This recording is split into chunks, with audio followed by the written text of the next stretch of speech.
I'm here with Joe Lewis, a martial arts legend. The guy over here on this guy right here, on this side. Well-known instructor, certainly not only in your own right, in your own school, but on the seminar circuit. We were talking about kickboxing before.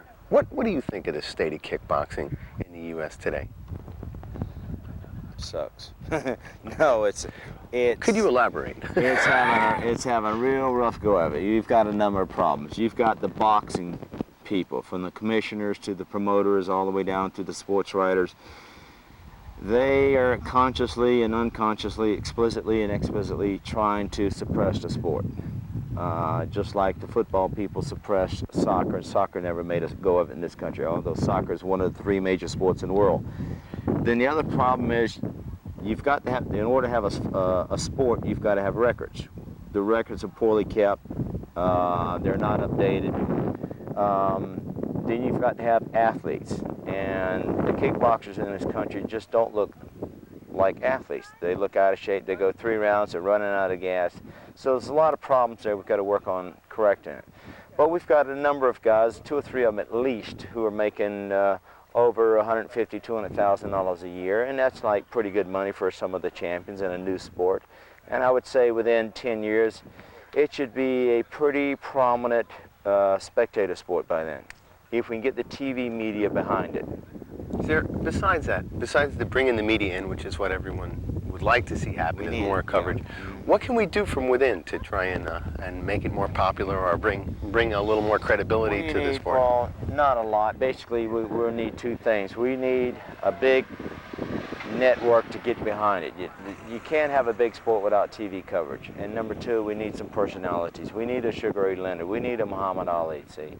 And we don't have that in the sport. It's like Carl Lewis put track and field back on the map again. And that's what we need. Actually, we need another Joe Lewis, you know. You're right. Joe Lewis, we need a Joe Lewis for the 90s. We need a Bill Wallace for the 90s. We need some of the guys to come up out of the ranks, some of the youngsters who have the talent and the personality to bring the media in. When you and the big guys, I say the big guys, the guys who really brought martial arts out back in the 60s and 70s, when you guys came up, there was a hopeful renaissance for a sport like kickboxing, but it didn't happen. It fell short. And maybe that's time now, 20 years later, for some more of that. A lot of it had to do with the fact that I wasn't interested in fighting. I didn't care that much about whose butt I could beat. I didn't care that much about being king of the hill. Being king of the hill is fine for the day, but it doesn't put money in the bank. And so I kind of developed this anti-violent attitude. Philosophically, I kind of turned my back on the sport. And I created the sport back in 1970 up through about 1974. And then Bill Wallace came along, and through CBS television, he was the one who actually established the sport by going out and fighting on national television. But what we need now again is for someone to come along and to reestablish the sport, rekindle the flame that we both started, and kick the sport loose and get some spectators behind it and push. Well, I hope we can see that happen, and I hope we see you at some more... Well, wait a minute. Actually, I remember I was going to ask you about this new series of tapes you got coming up, as well as a series you've been... I've got 13 tapes I've had on the market for a couple of years, and I'm getting a number of requests. People want to see more like combat-type street defense stuff. They're interested in training, like how do you train?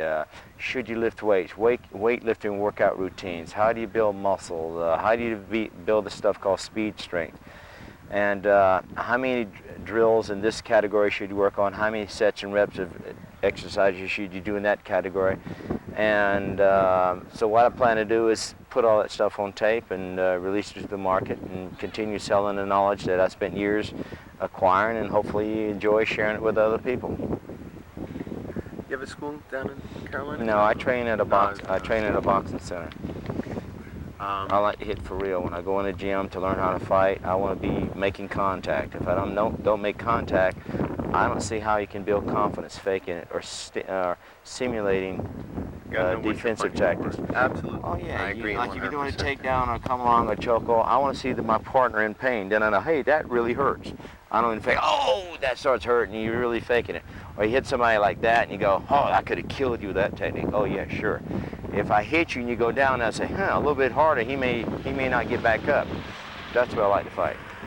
Well, I hope we see more of you on the martial art world, and thank you for talking to us. Always a pleasure. Okay. You're good. Enjoying the seminars. Go ahead, say something to the folks. I see you got something left in there. In where? Keep the force. And remember, the main purpose of being a good martial artist is to what? Share with others the things that you've acquired yourself. Thank you. Agree with that? I agree. And maintain the enthusiasm, and the biggest purpose I think of the martial arts is for everybody to achieve a sense of accomplishment. How about